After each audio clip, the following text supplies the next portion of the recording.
Hi, and I'm Norman Locke, and I've been invited by John Madera to read from Voices in the Dead House, a novel in my American novel series, the ninth, published in as many years by Bellevue Literary Press. I'm going to read a chapter in the book. To give you an idea of the context, I'm going to read from the back cover.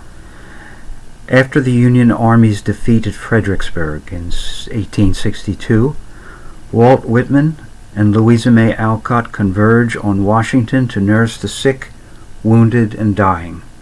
Whitman was a man of many contradictions, egocentric, yet compassionate, impatient with religiosity, yet moved by the spiritual in all humankind, bigoted, yet soon to become known as the great poet of democracy. Alcott was an intense, intellectual, independent woman, an abolitionist and suffragist, who was compelled by financial circumstances to publish saccharine magazine stories, yet would go on to write the enduring and beloved Little Women.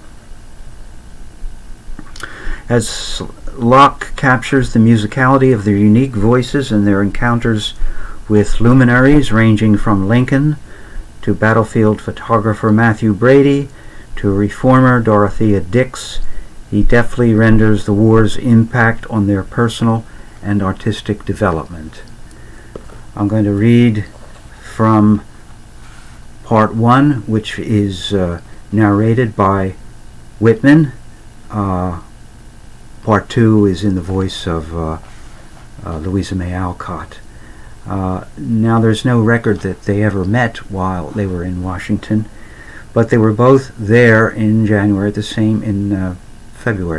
same time, in 1862, both drawn there after the devastating Union loss at Fredericksburg, Virginia. Both nursed. Whitman stayed on through the entire war, and sometime thereafter, Louisa May was only there for about 6-8 weeks. She came down with typhus and had to go home.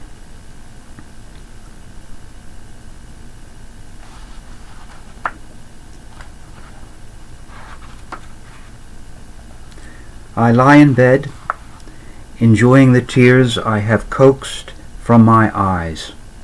Sorrow can be sweet, like the taste of a rotted tooth. I think of the two brothers. I forgive them their affronted look. My parting words, which muttered in delirium I cannot recall, incense them. It is wonderful to forgive, luxurious to grant pardon. This the stiff-necked judges and sanctimonious churchmen who delight in our damnation do not comprehend. Nevertheless, I don't fall immediately to sleep, as is habitual for me, whose conscience is as clean as his bowels.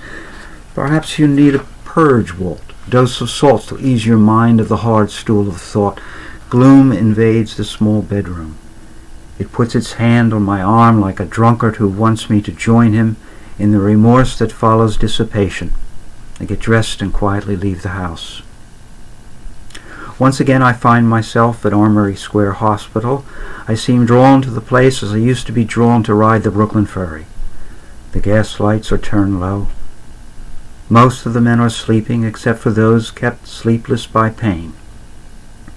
Several nurses are passing amid the cots. Now and again one calls to a surgeon. The voice is calm, despite the urgency of the occasion.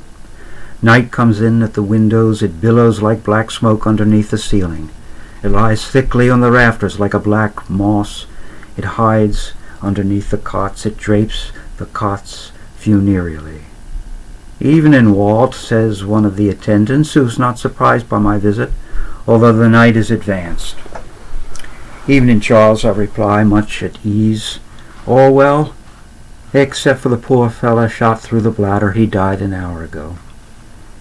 Died while I was fitfully tossing in my bed in an ecstasy of emotion. I take off my hat as if his corpse were nearby, but they have removed the body to make room for a cavalry officer shot through the spleen. I wish Charles a good night, and go to the back of the ward where the brother missing his right leg has his cot, I find him asleep and pull up a chair to keep him company. I sit for a while, quietly watching his chest rise and fall. I think that if his lungs were to cease in their respiration, I'd go mad. They would give me the corset to wear and pack me off to the government hospital for the insane with a recommendation from Nurse Dix that I be kept there for the war's duration. Would Peter Doyle visit, I wonder, and would he bring me little treats? I doubt O'Connor would, not after our row, but his wife might. Lately I have sensed a nervousness in her. She is like a bird held in one's hand, its small heart beating fast. I think perhaps she is infatuated with me. In the darkness behind my closed eyes I see how the bodies of men and women engirth me. I open my eyes to the murkiness. The amputee has not awakened, nor has he died.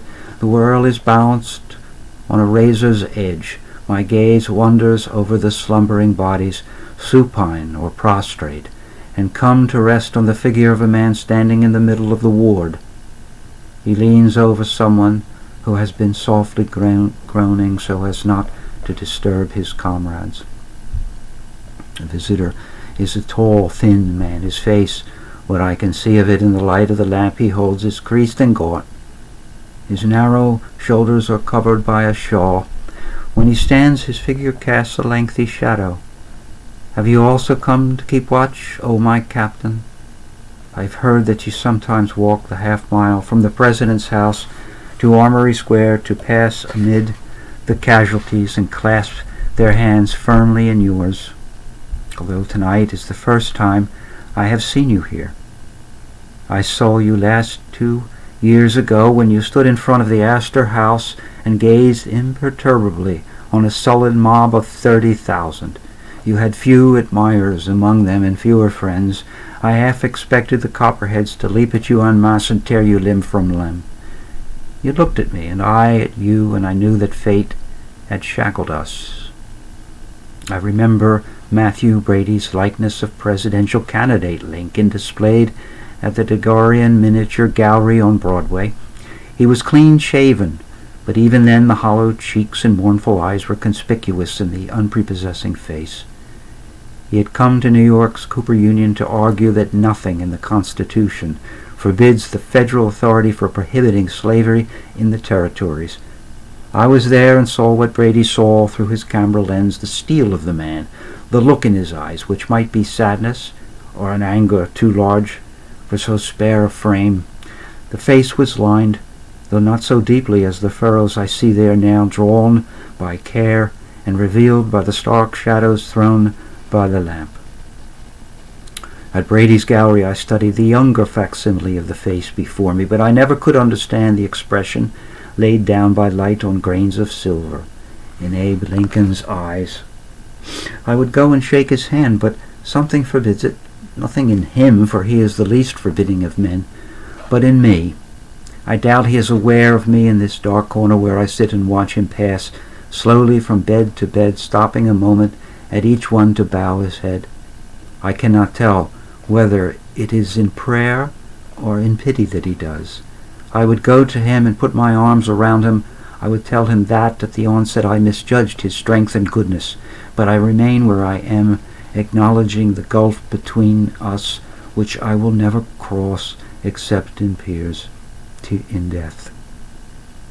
Mr. Lincoln leaves the ward, and tears come to my eyes for a second time that night. Is there nothing so pathetic as an old man's tears? I follow him, assured that if he should turn his head, he could not see me in the darkness. We walk together in silence. He does not know that a frightened man is trailing after him. He climbs into a carriage and sits beside an army officer.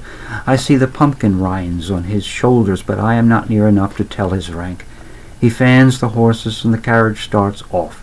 I am surprised when it does not stop at the President's house, but continues in the direction of the river and the basin. I have heard that Lincoln will visit the old Naval Observatory of an evening to console himself with the vast vaults of eternity. I don't know if he seeks the Almighty there, or wishes simply to lose himself among the remotest stars. To be put in his place sometimes does a man good, to feel small in the presence of the sublime, whether the firmament, the oceans, or the Himalayas can be a comfort. For a moment one need not worry about his wardrobe, his wallet, his politics, or his courage. To put on airs before such immensity is ridiculous. Better that humbling than the vanity of a big fish in a small pond, which is dangerous. A careless motion of its tail can scuttle ships and swamp earth's high places.